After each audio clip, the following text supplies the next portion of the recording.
Alrighty, welcome everyone to Event Talk Live. Thank you so much for joining us today. I'm really excited that you're all here. My name is Maddie Bird. I'm the Community and Events Manager for Accelevents, and I am going to be leading you through a workshop today on the Growth Acceleration Framework created by Accelevents, which combines event marketing and growth marketing, which you can use to accelerate the growth of your brand or business using virtual and hybrid events as tools. They're not cost centers. They are actually tools that can help you grow. I'm going to share my screen really quick here and give you an intro to the framework. If you haven't already, make sure that you go to the agenda feed and make a copy of or download the Growth Acceleration Framework worksheet that I created.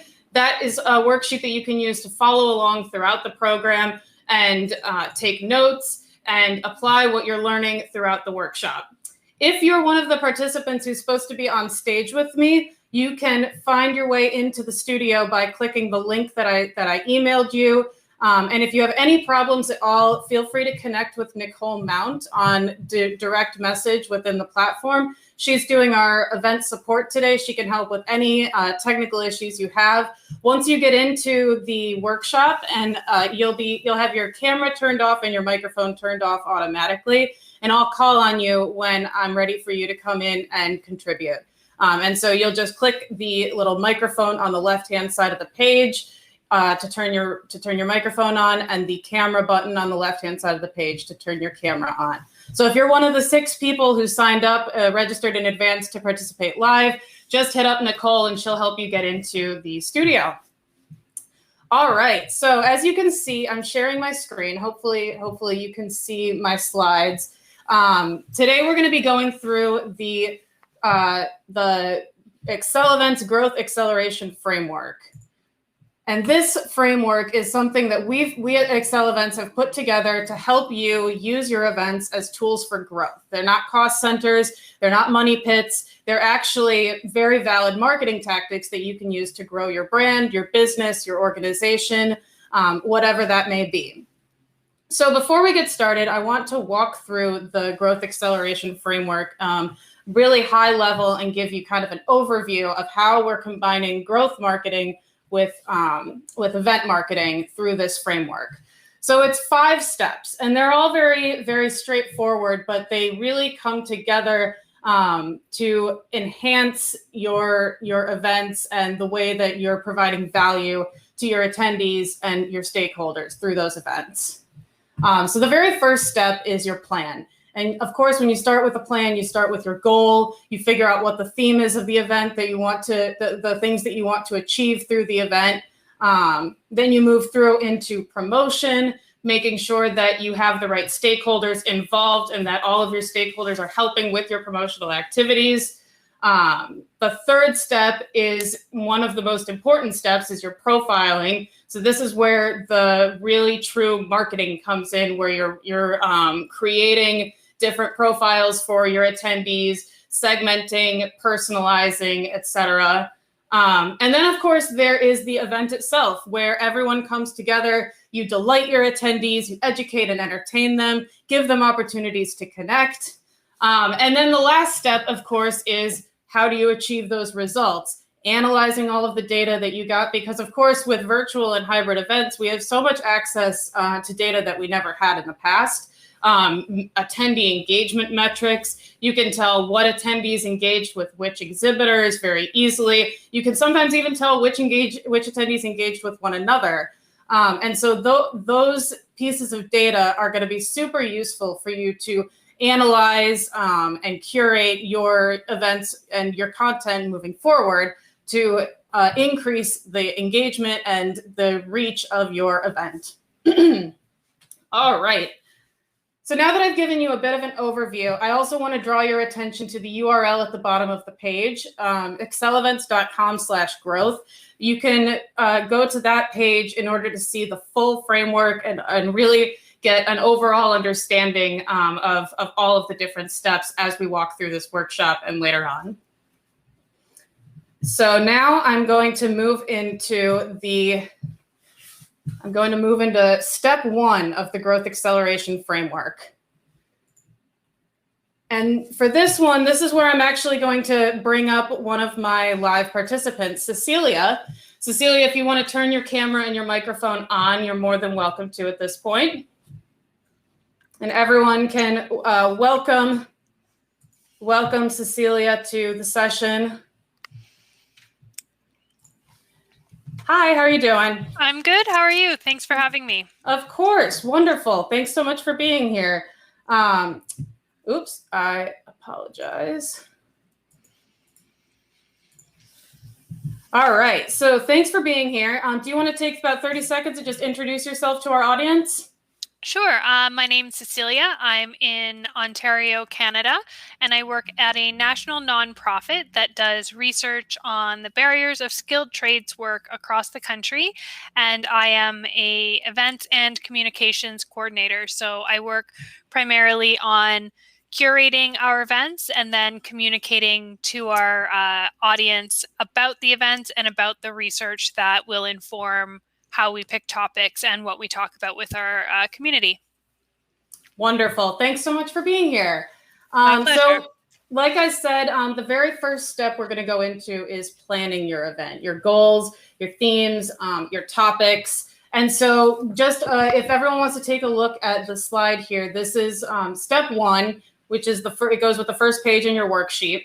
And essentially you're walking through figuring out exactly who you want to serve with this event and what their needs are and what your goals are. So what you want them to walk away from the event with. And so what I want you to fill out in your worksheet right now is you see those columns. I want you to think about your events and your brand. What's your goal with your next event? And if you don't have a specific event in mind, think about a potential event that you might use for your brand. First, think about your absolute goal. Think about the theme, and then once you have that goal and that theme, think about those topics. So, Cecilia, I want to ask you, what comes to mind right off the bat when you think of a goal for an event for your organization? So one of the things I think about instantly is that we're a research organization. So a lot of our events are not just output information, but we're actually capturing and gathering information from our delegates. So one of the things that we have to think about is how to foster that interactive data collection, as well as making it valuable for them by giving them information in return. Understood. Definitely. So when you're thinking about what kind of themes and topics do you look at in order to kind of engage that audience? So we spend a lot of time talking about barriers to trades training and then innovative solutions and coming together to talk about those solutions. So the research gathering a lot is identifying the challenges, and then the information output is proposed solutions, best practices, and ideas like that. Got it. Cool. So everyone else who is in the audience, if you want to jump into the chat and kind of share with your fellow event professionals what kind of goals and themes you're looking at for your events, thinking about your audience in particular. And I do see, Cecily, I do see your comment about, is this just a workshop on how to plan an event?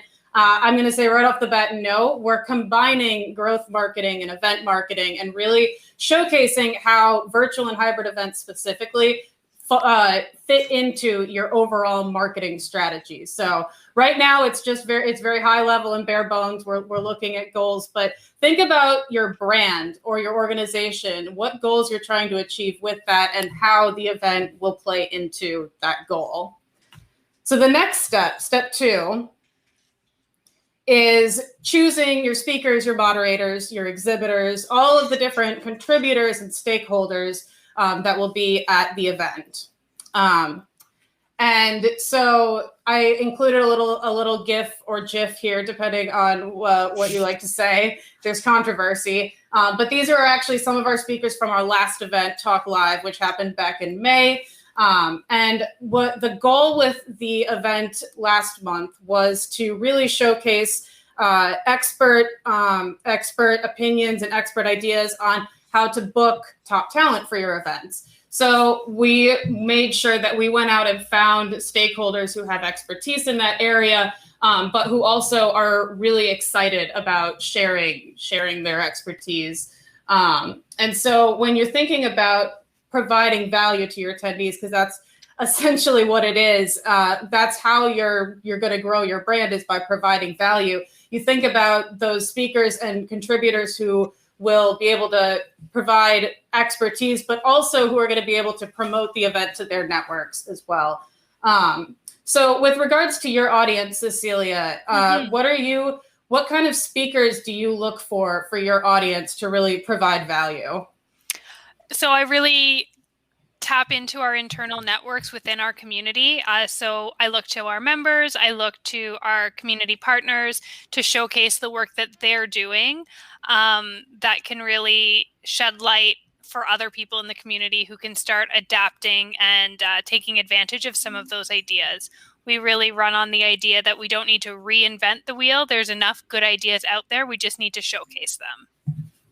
Absolutely. And then what kind of assets do you provide your speakers and your contributors in advance of the event? How do you prep them, and how do you make sure that they're promoting the event to their network as well? That's actually something I think we could do a lot better. A lot of times that kind of stuff is second thought and not top of mind in our planning process. So that's something I'm looking to really learn a bit more about and capitalize a bit more.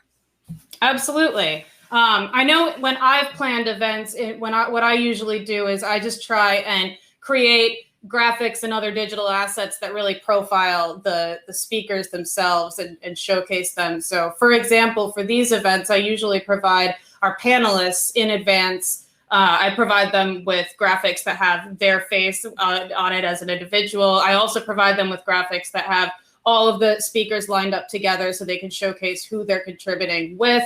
And then I also put together suggested copy and hashtags in a document to send out.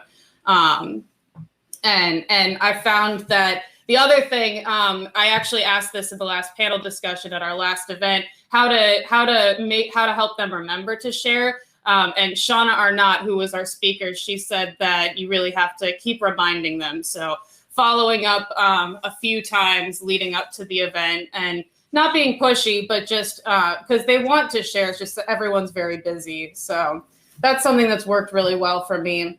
And this really is, step 2 is really part of that the growth marketing part of the framework, really putting a lot of thought and strategy behind who you're picking to contribute to your event.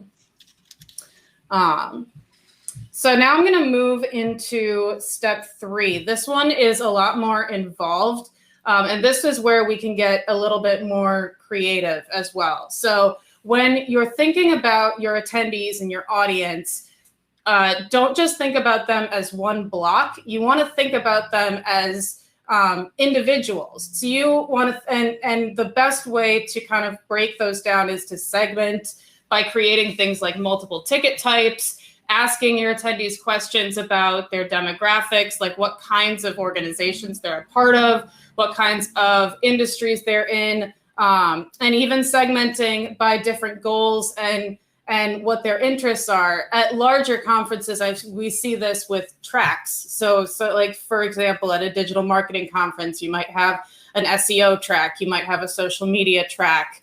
But dividing and segmenting your audience that way, when you register them far in advance, that can help to make sure that you have the data to ensure that that each member of the audience is getting what they need from the event. And most virtual and hybrid event platforms these days that do ticketing and registration, including Accelevents, allow you to have multiple ticket types, so you can segment your audience right off the bat, and gather that data so that you're providing them with the highest value. And I'm curious, is this something that you do, Cecilia? And if not, how might you segment your audience leading up to an event? So we traditionally don't segment our audience. Our audience is already segmented enough in their regular work that we try to use our events to be the gathering and center spot for everybody to come together. We do have a smaller event that we do every other year that is a little bit more segmented, where we have the people who work to support skilled trades workers, so the policymakers, on one track, and then we have a secondary track for women who are working in the skilled trades because their interests are very different. But currently we don't track them super separately. We do block our program into different tracks. So all of the sessions that talk about innovations within block release training within the school system is in one time period. And so all of the delegates can choose a different thing, but they're all going to event or going to sessions that cover one topic at a time. We don't track them in different models. Got it. I'm looking in the comments here. People are actually putting in some really interesting comments. Jean said, interested in learning how to categorize attendees by different categories so they can self-select who they want to meet. One way that you can do this is within the Accelevents platform and within other virtual and hybrid event platforms, attendees can actually put their own interests into their profile. So when they build out their attendee profile, they can say that they're interested in learning about certain topics or that they're interested in meeting certain types of people. They can select which types of industries they want to meet people in. And so making sure that you're really taking advantage of whatever software platform you're using to think about those categories and then create those ways for attendees to self-select. On the fly, Jean also mentioned, can it be done on the fly during the live event? Attendees can change their profiles whenever they would like.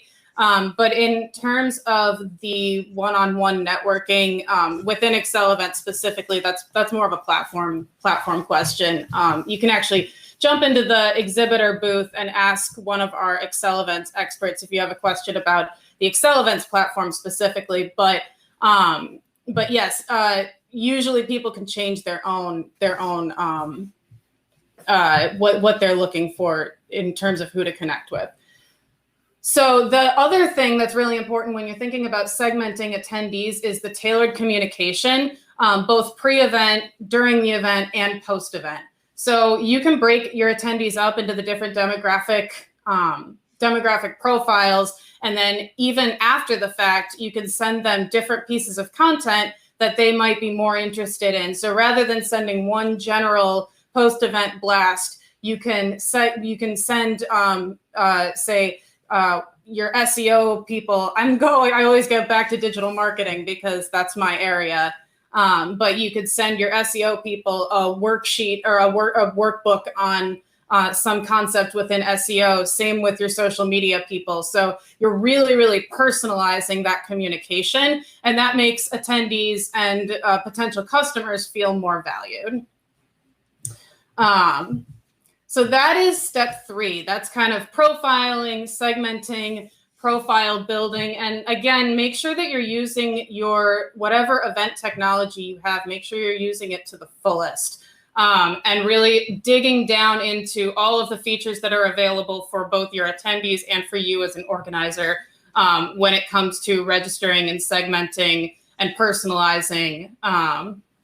And so if you're following along with your worksheet, now I'd love to see in the comments what kind of ideas people have had so far. What kind of things are you writing down on your worksheet with regard to registering, segmenting?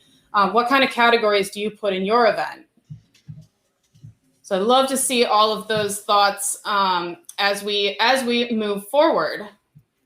And towards the end, we'll have some time to discuss more attendee questions. If you have any specific questions about the framework and about applying the framework to your events, feel free to drop them into the Q&A section. Over on the right-hand side of the page, there's a Q&A tab in the top right-hand corner. of the chat box, which you can click and ask your questions. All right, so moving right along, now we're at the fun part. So this is step 4. Step 4 is the event itself. So now it's the day of the event, and you want to make sure that your attendees are blown out of the water with their experience. So you want to, first, obviously, the most important part is your content, making sure that you have really high quality content, that it's interactive, and that it's providing value to your attendees. So making sure that they're learning things that they haven't ever learned before. Welcome, Tosh. We have a new workshop participant. Thank you so much for joining us. How are you doing today? Welcome. Oh, we lost her. Oh, well, she'll be back. So just to go back to step 4, the event itself, you want to make sure that your content is compelling, and you can do research in advance. This is going back to step 3, your segmenting and your profiling. You can actually ask your attendees what they're interested in learning about. And as long as you're planning far enough in advance, you can get a lot of really good content ideas. A lot of event producers will actually ask their attendees questions in their registration, such as are you so if it depends entirely on the industry you're in. But for example, for my events, we always ask, are you planning a virtual event right now? Because if you are, we know that we can potentially help you out with our platform. We can also ask things related to the content. So if we have a certain speaker, one of my favorite things to do is to ask attendees in advance, what questions do you have for this speaker? So I'll build in that interactivity in advance of the event, which really can drive engagement as well. That makes it more likely that people will show up because they want their question to be answered live on stage. And the other really cool thing about that is it gives the speakers more data as well. So if you ask people questions in advance, and then you're able to provide those to your speakers and your contributors, those experts then have more context going into the event, so they can actually speak to your audience specifically. So as much data as you can gather in advance will help you actually execute the event in real time. Tosh, I see you're back. I want to welcome you. Thank you so much for joining us. Do you want to take about 30 seconds to introduce yourself to our audience? Yes, my name is Tash Benjamin. I am a PR consultant with T. King Enterprises. We specialize in helping small businesses and individual founders to get the word out about their services and products. We also have a few other services. You can check us out at tkingenterprises.com to learn more about us. Wonderful. Thank you so much for joining. Now, do you have your worksheet with you? I do.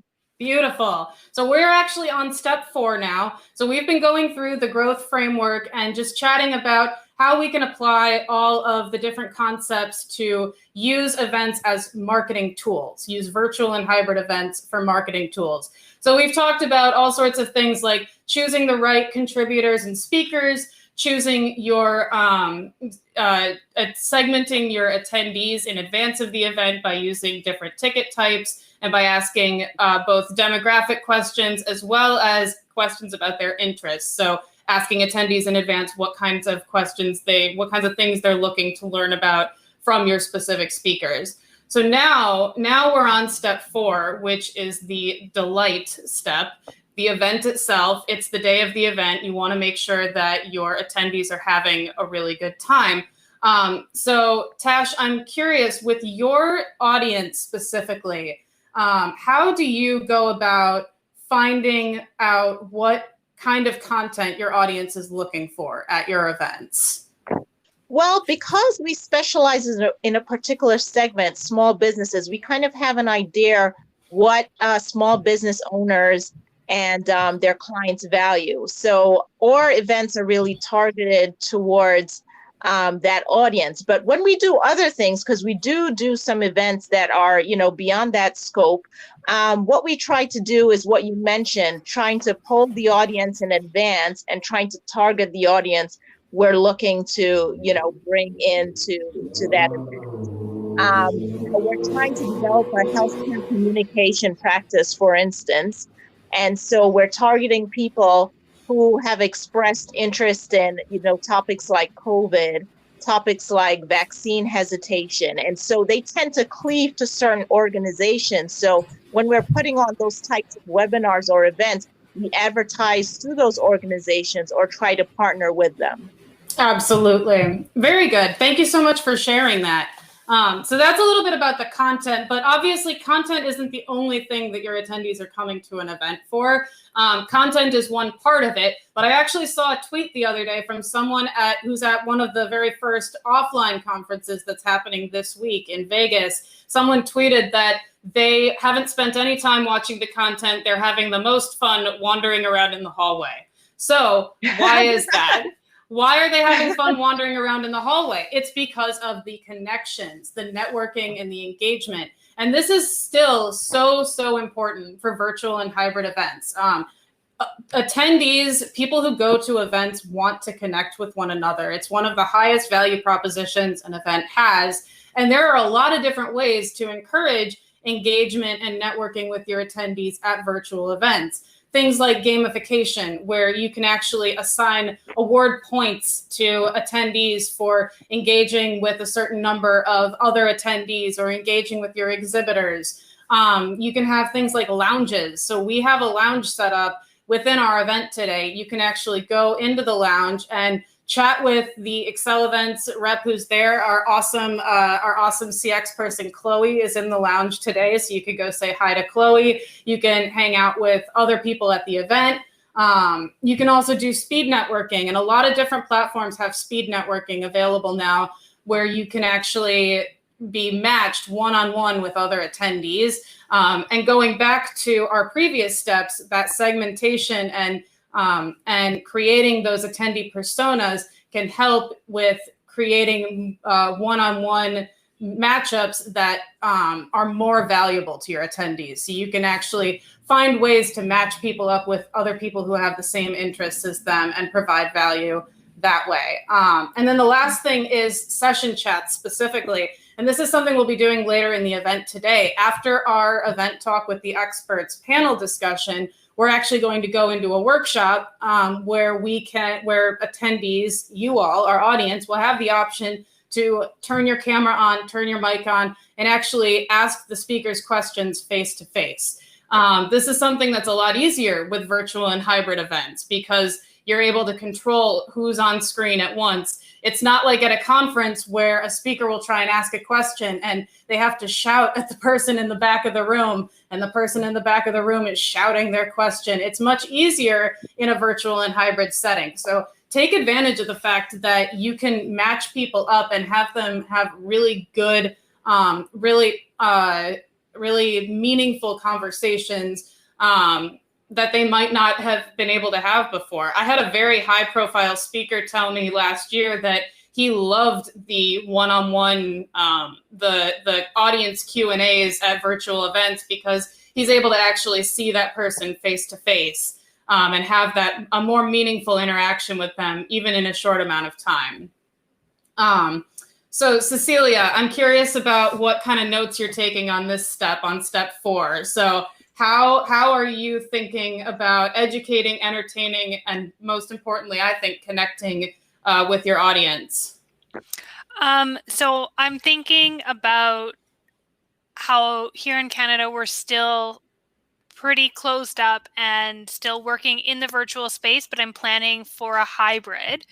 And so I'm thinking a lot about how to connect my virtual delegates with my potential in-person delegates, using a platform to allow that similar type of networking experience to happen. And like just building out the program in a way that's engaging for those breakout rooms, because that's something we do in person, but is a bit more challenging for us online. And then thinking about the fun stuff we can do. So the surprise and delight of entertainment, I guess. Mm-hmm. In the last event we did in February, that was all online. I booked in entertainment and I thought nobody would show up, and people loved it. So just trying to think about ways to kind of engage people because I think you're right. Moving forward, people just want to interact with each other. People want to see names that they recognize. People want to see each other's faces and be like, hey, I haven't seen you in 2 years. Like, let's have a drink. And so just trying to find a way to build more of that space into our upcoming events for the next maybe 2 years while we all cycle back into what we're used to in terms of in-person events. Gotcha. That makes a lot of sense. And Tash, do you have any thoughts and notes that you've made on this particular step in terms of entertainment or connection? I like to foster connections to the association or to the client that I may be working on behalf of. And I found for myself when I receive swag like a t-shirt or something that I can take to remember the event, that in the past and and even now during COVID, it connects me to whoever has put the event on. And so, in this remote environment, I think that's still a good thing to do prior to the event or after the event, to distribute swag or something that, participants can take away to remain connected to the experience. And so that's, would go under connect here, I believe. And, that's a feeling that can be fostered using, some kind of takeaway gift or, swag to remember the event and the experience.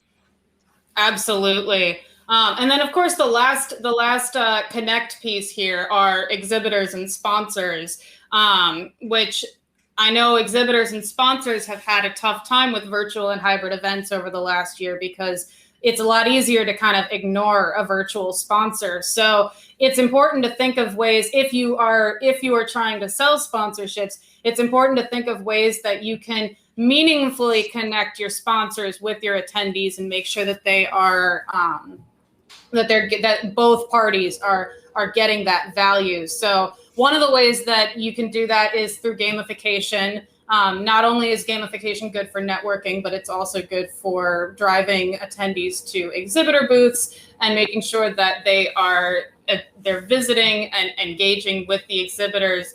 But also when you choose your sponsors, making sure that your sponsors are relevant to your attendees and that you're not just looking to sell sponsorships to fill slots, but that you're being very intentional with those sponsorships that you choose. Do either of you find sponsors for your events? Is that something that you try to think about?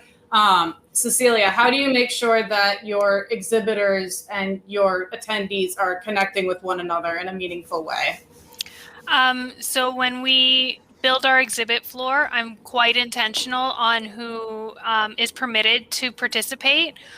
For us, it's really a knowledge sharing. We don't really encourage any sales of any kind on our exhibit floors, which I think makes it a little bit more approachable for our delegates who are just there to consume information. And we have a lot of that in our community, so it works well. The other thing that we do when we're looking to our sponsors is looking for organizations who are doing innovative things. So our sponsors can have a session that's going to have information that our delegates want, so that allows them to do follow-ups at their booth or during their sponsored networking session or something like that, that they have that stage to talk about something cool that then allows the delegates to have a talking point when they're networking. Awesome. That makes a lot of sense. Making sure that they are having ways to network and not being too salesy, so that attendees aren't scared away. Because I know attendees do get they do get a little bit hesitant to visit an exhibitor booth because they think they're just going to get sold to. So making sure that exhibitors are providing value on top of that. And someone actually mentioned in the comments connecting in-person and virtual attendees at hybrid events. And this is a huge hot topic right now. So definitely something to consider within step 4 of the framework, because that's part of your delight and connect, is making sure that your virtual and your offline attendees are able to connect. Some cool things that I've seen and thought of for this are having event apps where you can actually connect attendees no matter where they're at. And even one of the other things I've been thinking about is setting up dedicated space at your offline location to have those attendees who are at home connect with the people who are at the event in a quiet environment so that they're able to have those meaningful meetings and scheduling those things out in advance. So thank you, Luna, for bringing that up, because that's a really, really good point when it comes to hybrid. All right, so now we're moving into our final step, and this is where we really pull it back into the growth marketing, and we're thinking about using all of this data that we've collected, and our attendees have been delighted. Our attendees are happy. They've walked away from the event with exactly what they wanted. So now, how are we going to use that data and moving forward, grow our audience, grow the brand, grow the business, whatever it is you're doing? So you want to use analytics tools in order to aggregate your data and your metrics and compare and find meaningful KPIs to compare from event to event. So you can see registrations in real time. You can pay attention to all sorts of things like when people registered for the event, how they acted throughout the event. You can look at chat logs. You can look at session duration activity. And then with exhibitors, you can also provide your exhibitors a ton of value through showing them booth visits, booth clicks, giving them lead scoring tools.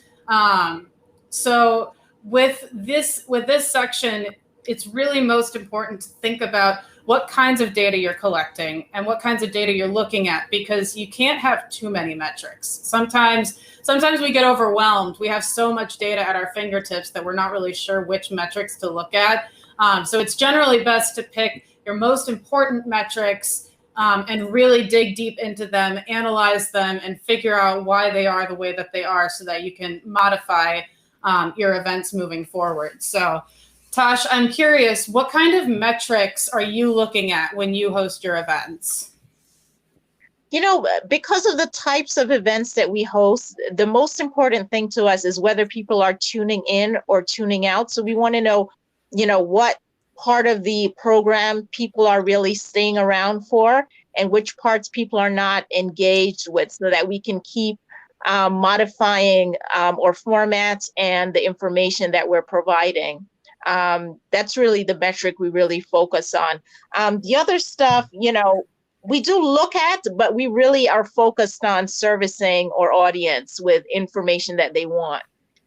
Understood. And that's one of the coolest things about virtual events. In a conference, offline conference setting, it's a lot harder to see where people are tuning out and tuning in, because you don't have a camera trained on them seeing when people leave the room and come back in. But with a virtual event, you almost do, because you can look at a specific attendee and see when they logged into the session, when they logged out of the session, how many sessions they went to.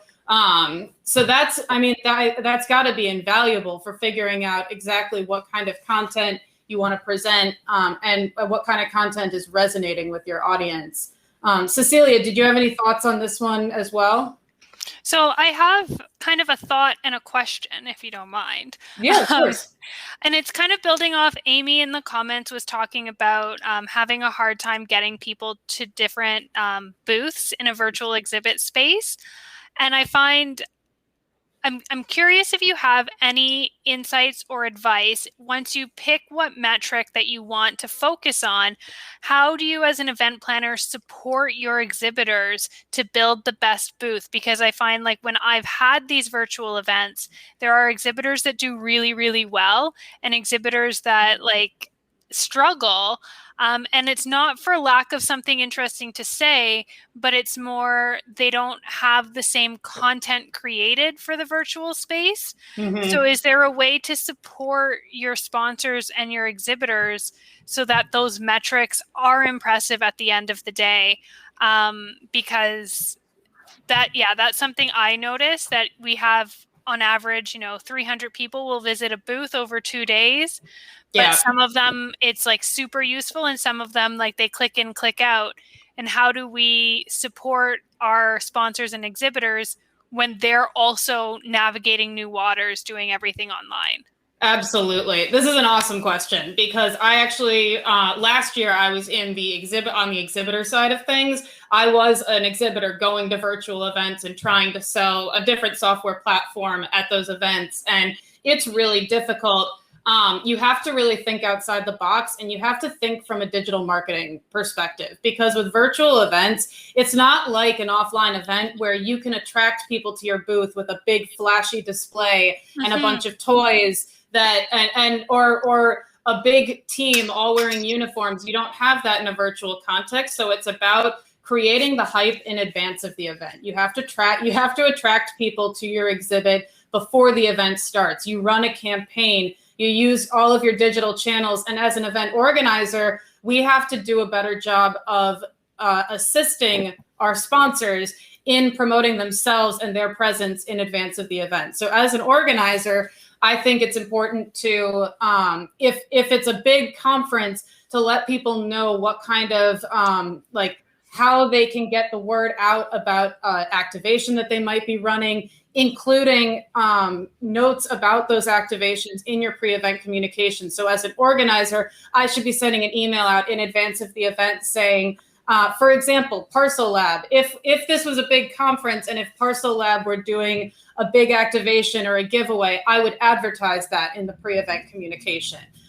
Just as an example. The other thing is gamification and providing incentives. So the gamification can provide incentives to people to actually visit the booth. And then examples. I think that's probably the most valuable thing that we can provide exhibitors is examples of virtual exhibitions that have done really well, that have driven a lot of engagement. So wherever you can find those from, just finding those examples of someone who played a game at their booth. And it's very similar to offline in terms of the thought process going into it, just completely different tactics because it's all online. Does that help? It does. And I think when we did our online event, we really focused on our speakers and preparing them. We did pre-speaker calls. We got them all set up and they loved it, but I think we could have done better for our exhibitors. Gotcha. So that's good insights. It's something, yeah, it's definitely something to think about. Just making sure that your exhibitors have all of the information about the attendees that they need in order to engage them. Oh, welcome, George. Really focused on our speakers and preparing them. We did pre-speaker calls. Sorry, I'm just going to mute everyone on stage right now because we're just about done here. But thank you all for joining us. George, if you want to unmute yourself real quick and just say hello and let us know what you pulled away from this workshop, and then we'll wrap up here. Oh, I'm sorry, you have to unmute. I muted you because I was hearing background noise from you. So yep, there we go, perfect. Hi, my name's George, and I really like your little worksheet there for helping people get organized as to what they want to accomplish. We're high-value event content creators. We don't actually organize the event, but we do walk clients through the process. And I think that your step-by-step columns is pretty good. Wonderful. Thank you so much. I appreciate that. So we are heading into the very end of this session. So I just want to say thank you again to everyone who logged in to watch and to all of you on stage who logged in to participate live. This was an experiment for me. This is the very first time I'm doing a live workshop with live participants within the platform. So thank you for being my guinea pigs. I hope that you learned a lot. And I'll just finish off with showing the growth acceleration framework one more time. As I said before, you can find more information about the framework at the URL at the bottom, accelevents.com/growth. And this is our plan and our framework for helping you create events that aren't just really amazing events, but that actually work as tools to help you grow your brand, your business, your fundraiser, whatever goal you're trying to achieve. So we hope that this is helpful for you. If you have any more questions, you can always feel free to shoot me a direct message either within the platform or you can shoot me an email. I'm always happy to chat about all of this stuff. I'll be in the lounge for the next 10 minutes before our next session starts. So if you want to say hi, jump into the lounge and I'll be there. And otherwise, enjoy the networking session. The next 15 minutes is networking. And then we'll meet you right back here for our event talk with the experts panel at 3:05 Eastern time. Thank you so much, everyone. Have a good one.